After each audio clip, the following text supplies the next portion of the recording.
காவல் அதிகாரிகளுடன் நிகிதா பேசிய ஆடியோ விசாரணை ஆணையத்திடம் தாக்கல் செய்யப்பட்டிருக்கிறது. இளைஞர் அஜித்குமார் மீது நகை திருட்டு புகார் அளித்த நிகிதா காவல் அதிகாரிகளுடன் பேசிய ஆடியோ விசாரணை நீதிபதியிடம் தாக்கல் செய்யப்பட்டிருக்கிறது என்ற அண்மை செய்தியை பார்க்கிறோம். கூடுதல் விவரங்களை செய்தியாளர் பிரசனாவிடம் கேட்டு பெறலாம். பிரசனா, இது தொடர்பான கூடுதல் விவரங்கள். விக்னேஷ், மடப்புரம் கோவில் காவலாளி அஜித்குமார் காவல் சித்திரவதை கொலை வழக்குடைய அந்த முகாந்திரமே நிகிதாவுடைய அந்த நகை காணாமல் போன விவகாரம் தான்.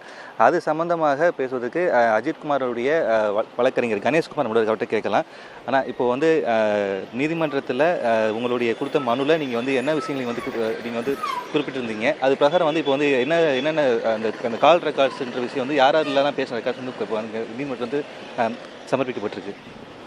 நாங்கள் உயர்நீதிமன்றத்தை நாடினது ஜுடிஷியல் மேஜிஸ்ட்ரேட் அவர்களுக்கு மிகுந்த பாதுகாப்பு அளிக்கணும், மதுரை மாவட்டத்தை சேர்ந்த அல்லது சிவகங்கை மாவட்டத்தை சாராத காவலர்கள் மூலமாக பாதுகாப்பு அளிக்கணும், தனி வெஹிக்கிள் அளிக்கணும்னு சொல்லி இன்ட்ரீம் மனு போட்டிருந்தோம். இந்த வழக்கை 302 மாற்றணும், சார்ஜ் ஷீட் ஃபைல் பண்ணணும் அப்படின்றதும் கேட்டிருந்தோம். சிபிசிஐடிக்கு மாற்றணும் தான் கேட்டிருந்தோம். இப்போ அரசாங்கம் சிபிஐக்கு மாற்றிருக்குது. தாமதமின்றி சிபிசிஐடி தலைமையில் நீதித்துறையுடைய நேரடி கண்காணிப்பின் கீழே விரைவாக விசாரித்து உரிய சாட்சிகளை உரிய முறையில் ஆவணங்களை கைப்பற்றி சார்ஜ் ஷீட் ஃபைல் பண்ணணும் அப்படின்றதுலாம் எங்களுடைய முக்கியமான கோரிக்கை. அந்த கோரிக்கையின் அடிப்படையில் விசாரணை நடைபெற்று இருக்கும் பொழுதே உயர் அதிகாரிகளுடைய பங்கு என்ன அப்படின்ற கேள்வி எழுந்தது. அந்த கேள்வி எழுந்ததுக்கு தான் கால் டீட்டெயில்ஸ் ரெக்கார்ட் பார்த்தா யார் யாருக்கு பேசியிருக்கிறாங்க, யார் எங்கே இருந்திருக்கிறாங்க அப்படின்ற விஷயங்களை நம்ம கேதர் பண்ண முடியுன்ற அடிப்படையில் நாங்கள் அக்யூஸ்டு, உயர் அதிகாரிகள், அப்புறம் நிகிதா இவங்களுடைய டீட்டெயிலெலாம் பார்த்தா நம்மளுக்கு தெரிய வரும் அப்படின்னு சொல்லி கேட்டிருந்தோம்.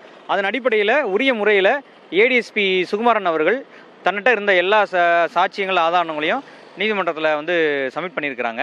உயர்நீதிமன்ற உத்தரவு நடைமுறைப்படுத்தப்பட்டிருக்குது. இப்போ அந்த கால் ரெக்கார்டில் யார் யார் இருக்கா, இப்போ 6 அக்யூஸ்ட் உயர் அதிகாரிகள் யார் யார் இருக்கிறாங்க அப்படின்ற விஷயத்தில் இல்லை, நாங்கள் கேட்டது இன்ஸ்பெக்டர், டிஎஸ்பி, ஏடிஎஸ்பி, எஸ்பி 4 பேர் கேட்டோம். ஏடிஎஸ்பி ஐஓ அவர் தவிர்த்து மற்ற எல்லாருக்கும் கால் டீட்டெயில்ஸ் ரெக்கார்டு கொடுத்துருக்காங்கன்னு நினைக்கிறேன். இப்போ இதோட விசாரணை அடுத்த கட்டத்துக்கு எப்படி போகணும்? ஏன்னா இப்போ இதில் நீதிமன்றம் அடுத்து இதில் தலையிட முடியாது. அந்த கால் ரெக்கார்ட்ஸில் ஏதாவது அழுத்தம் இருந்ததா, இல்லை ப்ரெஷர் இருந்ததா, இல்லை என்ன மாதிரி விஷயங்கள் இருக்குன்ற விஷயத்தை விசாரணை பண்ணுறதுக்கு கண்டிப்பாக ஒரு அதிகாரி தேவைப்படுது. அதில் என்ன மாதிரியான விசாரணை பண்ணணும்னு நினைக்கிறீங்க? இல்லை, ஆக்சுவலாக இதுக்கு முன்னாடி எல்என்டோ ஏடிஎஸ்பி தான் விசாரணை அதிகாரி இருந்தாங்க. அதுக்கப்புறம் சிபிசிஐடிக்கு ட்ரான்ஸ்ஃபர் பண்ணாங்க. இப்போ சிபிஐக்கு ட்ரான்ஸ்ஃபர் பண்ணியிருக்கிறாங்க. இதுக்கிடையில் நீதிமன்றமே இடைக்கால ஒரு விசாரணை ஆணையம் மாதிரியான நீதிமன்ற மாவட்ட நீதிபதி அவர்கள் தலைமையில் விசாரணை போயிட்டுருக்குது. அதன் அடிப்படையில் விக்னேஷ், அதாவது நிகிதா மீது உரிய விசாரணை மேற்கொள்ள வேண்டும் என அஜித்குமாருடைய குடும்பத்தார் கோரிக்கை முன்வைத்திருக்கிறார்கள். கூடுதல் விவரங்களுக்கு நன்றி பிரசன்னா.